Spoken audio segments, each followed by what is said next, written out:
വിഷയം പഠിക്കലാണ് നമ്മളെ ലക്ഷ്യം. ഇമാം റംലി പറയുന്നു. ഇമാം റംലിയോടൊരു ചോദ്യം. എന്താ ചോദ്യം?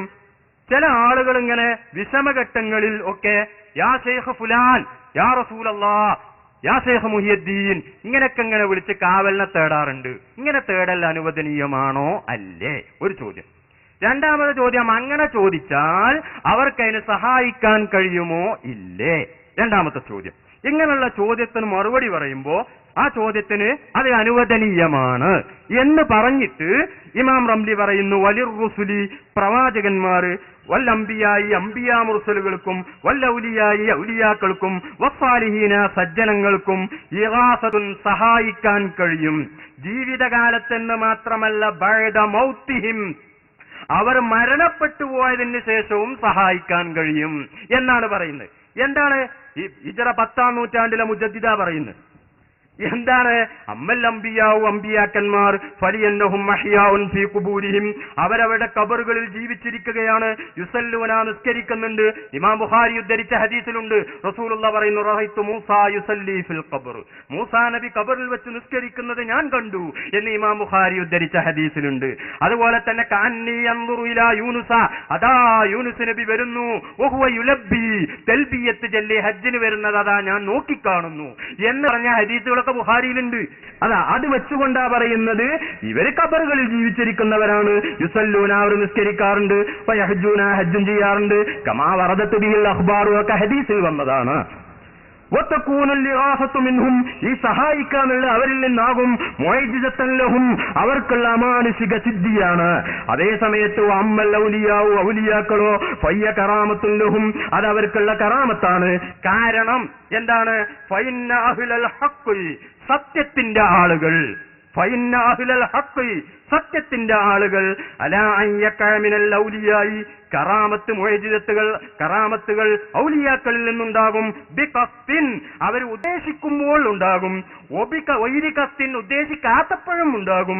ഉമൂറുൻ ഖാരിഖത്തുൻ ലിൽ ആദ, അസാധാരണ സംഭവങ്ങൾ എന്ന് ഈ പുസ്തകത്തിൽ 10-ാം നൂറ്റാണ്ടിലെ മുജദ്ദിദ് എന്ന് പരിചയപ്പെടുത്തിയ മഹാനായ ഇമാം റംലി റഹ്മഹുല്ലാഹ് അദ്ദേഹത്തിന്റെ ഫതാവയുടെ 4-ാം വാള്യം 382-ാമത്തെ പേജിൽ പറഞ്ഞു.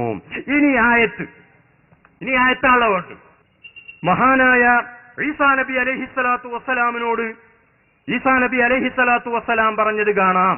എന്താ പറഞ്ഞ? ഈസാ നബി അലൈഹിസ്സലാമിന്റെ അമാനുഷിക സിദ്ധി എന്താണ്?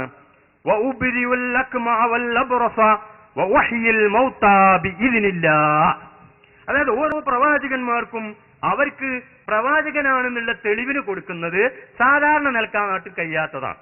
മൂസാ നബി അലൈഹിസ്സലാമിന്റെ കാലഘട്ടത്തിൽ സാഹിര്യങ്ങള് വലിയ ഉന്നതിയിലെത്തിക്കുന്ന ഒരു കാലമായിരുന്നു. അതുകൊണ്ട് എല്ലാ സാഹിര്യങ്ങളെയും പരാജയപ്പെടുന്ന ഒരു വടി മൂസാ നബിക്ക് കൊടുത്തത് അതുകൊണ്ടാണ്.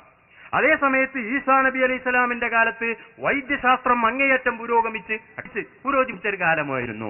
അതുകൊണ്ടേതായി അന്ന് മൂസാ നബി അലൈഹിസ്സലാമിന് കൊടുത്ത അമാനുഷിക സിദ്ധി എന്താണ്? ഉബ്രിഉൽ അക്മഅ, പ്രസവിക്കുന്ന സമയത്ത് തന്നെ കണ്ണില്ലാത്ത ആൾക്ക് കണ്ണു കൊടുക്കുക. പ്രസവിക്കുമ്പോൾ തന്നെ കണ്ണില്ലാത്ത ആൾക്കാണ് അക്മഹ് എന്ന് പറയാം, അവർക്ക് കണ്ണു കൊടുക്കുക. അതുപോലെ തന്നെ മറ്റൊന്ന് വല്ല അബ്രസ, വെള്ളപ്പാണ്ട് രോഗിയെ സുഖപ്പെടുത്തുക. വെള്ളപ്പാണ്ട് രോഗത്തിന് മരുന്ന് അന്നുള്ള ഡോക്ടർമാർക്ക് അതിന് മരുന്ന് കൊടുക്കാൻ കഴിയൂല. ഇന്ന് കഴിയോ? വെള്ളപ്പാണ്ടിന് മരുന്ന് കണ്ടുപിടിച്ചിട്ടുണ്ടോ? വെള്ളപ്പാണ്ടിന് മരുന്ന് കണ്ടുപിടിച്ചിട്ടുണ്ടോ ഈ കാലത്ത്? ഏതായാലും വെള്ളപ്പാണ്ടിന് മരുന്ന് കൊടുക്കുക. വഹ്യിൽ മൗത, മരിച്ചവരെ ജീവിപ്പിക്കുക. അതിനിപ്പോ ഏതായാലും ഒന്നും കഴിയൂല. വഹ്യിൽ മൗത, ഇതൊക്കെ എങ്ങനെയാണ് ചെയ്യുന്നത്? എന്റെ സ്വന്തം കഴിവുകൊണ്ടല്ല, ബിഇദ്നില്ലാഹ്, അള്ളാഹുവിന്റെ സമ്മതപ്രകാരം, അള്ളാഹുവിന്റെ വേണ്ടുക പ്രകാരം, അള്ളാഹുവിന്റെ ഉദ്ദേശപ്രകാരം. ഇതിന് പറഞ്ഞതിന് സമ്മതം എന്ന് മാത്രമല്ല അർത്ഥം, ഖളാ വേണ്ടുക എന്നർത്ഥമുണ്ട്, അതുപോലെ തന്നെ ഉദ്ദേശം എന്നർത്ഥമുണ്ട്. എല്ലാ അർത്ഥം ഇവിടെ ഉദ്ദേശമാണ്. അപ്പോ അള്ളാഹുവിന്റെ സമ്മതപ്രകാരം മരിച്ചവരെ ഞാൻ ജീവിപ്പിക്കും. അതുപോലെ തന്നെ വെള്ളപ്പാണ്ട് രോഗിയെ ഞാൻ സുഖപ്പെടുത്തും. അതുപോലെ തന്നെ മറ്റു പ്രസവിക്കുന്ന സമയത്ത് കണ്ണില്ലാത്ത ആളുകൾക്ക് ഞാൻ കണ്ടുകൊടുക്കും. ഇങ്ങനെ ഈസാ നബി അലൈഹിസ്സലാം വാദിച്ച സമയത്ത് മഹാനായ ഇമാം റാസി റഹ്മഹുല്ലാഹ് അദ്ദേഹത്തിന്റെ തഫ്സീറിൽ വിവരിക്കുന്നു, ആളുകൾ പോയിട്ട് ഏതായി ഈസാ നബി അലൈഹിസ്സലാമിനോട് ആവശ്യപ്പെട്ടു. അതുപോലെ തന്നെ മറ്റൊരു സ്ഥലത്ത് പറഞ്ഞിട്ടുണ്ട്, ഒരു പക്ഷിനുണ്ടാക്കും. അന്നീ അഹ്ലുക്കുലക്കും മിനത്തീനി കഹയ്യത്തി ത്വയ്രി ഫംഫുഖു ഫീഹി ഫയകൂനു ത്വയ്റൻ ബിഇദ്നില്ലാഹ്. ഇത് വേറൊന്നാ, ഒരു പക്ഷിനുണ്ടാക്കിയിട്ട് റൂഹ് ഊതിയ പക്ഷിനെ പറക്കും. ഇങ്ങനെയൊക്കെ ഒരാൾ പറഞ്ഞു വന്ന ആളുകളൊന്നും പിന്നാലെ വിടുമല്ലോ, നിങ്ങളൊന്നുണ്ടാക്കി തന്നെ പിന്നാലെ വിടുമല്ലോ. അങ്ങനെ കൂടിയ സമയത്ത് കൂടി. അപ്പോ ഈസാ നബി അലൈഹി സ്വലാം അങ്ങനെ ഉണ്ടാക്കി എന്ന് ഈ ആയത്തിന്റെ തഫ്സീറിൽ റാസി പറഞ്ഞിട്ടുണ്ട്. ഇനി മാത്രമല്ല, ഒരു പ്രവാചകനാകണമെങ്കിൽ തന്നെ അങ്ങനെയുള്ള കഴിവുകൾ ഉണ്ടാകണം എന്ന് മഹാനായ ഇബ്നു ഹജറുൽ അസ്ഖലാനി റഹ്മഹുല്ല അദ്ദേഹത്തിന്റെ ഫതുഹുൽ ബാരിയിൽ മഹാനായ ഇമാം വസ്സാലി റഹ്മഹുല്ല തങ്ങളെ ഉദ്ധരിച്ച് പറഞ്ഞിട്ടുണ്ട്. അദ്ദേഹം പറയുന്നു, പ്രവാചകന്മാർക്ക് ഒരു വിശേഷണമുണ്ട്, പ്രവാചകനാകാനുള്ള വിശേഷണമാണ്.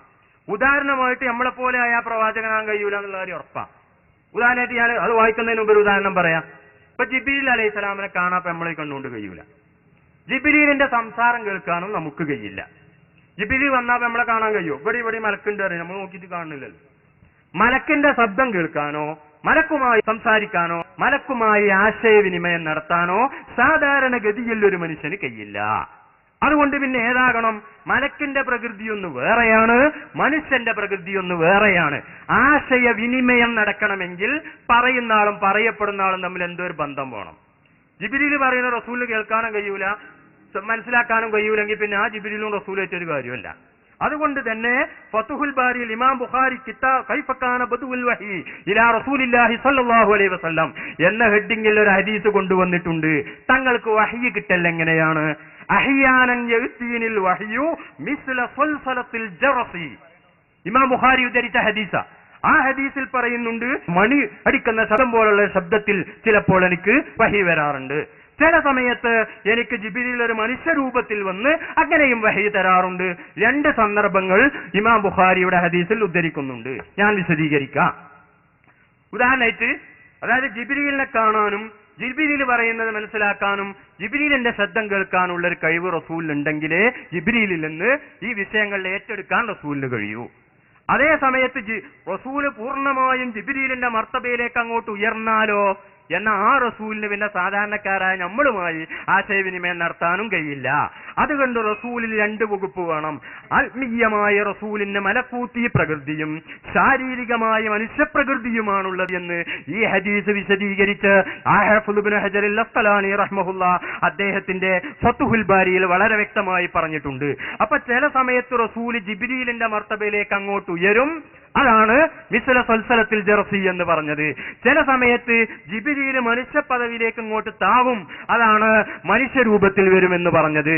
അപ്പൊ ഇങ്ങനെയുള്ള ജിബ്രീലിന്റെ ശബ്ദം കേൾക്കാനും ജിബ്രീലുമായി ആശയവിനിമയം നടത്താനും കഴിയുന്ന ഒരാൾക്കേ ജിബ്രീലിന് ആശയവിനിമയം നടത്താൻ കഴിയൂവെന്ന് ഇമാം ബുഖാരി ഉദ്ധരിച്ച ഹദീസിന്റെ അടിസ്ഥാനത്തിൽ ഹാഫിദ് ഇബ്നു ഹജറുൽ അസ്ഖലാനി റഹിമഹുല്ല പറഞ്ഞിട്ടുണ്ട്. ഇനി വ്യക്തമായി തന്നെ അദ്ദേഹം ഈ ആശയം പറയുന്നത് കേൾക്കൂ. വലഹു നബിക്കുണ്ട് സിഫത്തുന്ന വിശേഷണം, തത്തിമ്മുലഹു ആ വിശേഷണം കൊണ്ട് നബിക്ക് പൂർണ്ണമാകും അൽഅഫ്ആലുൽ ഖാരിഖത്തു ലിൽആദാത്ത്, അസാധാരണമായ കാര്യങ്ങൾ ചെയ്യാൻ കഴിയുന്ന ഒരു കഴിവ് നബിക്കുണ്ട്. അങ്ങനെയാകുന്ന ആളെ പ്രവാചകനാകൂ എന്നാണ് ഫതുൽ ബാരിയിൽ പറയുന്നത്.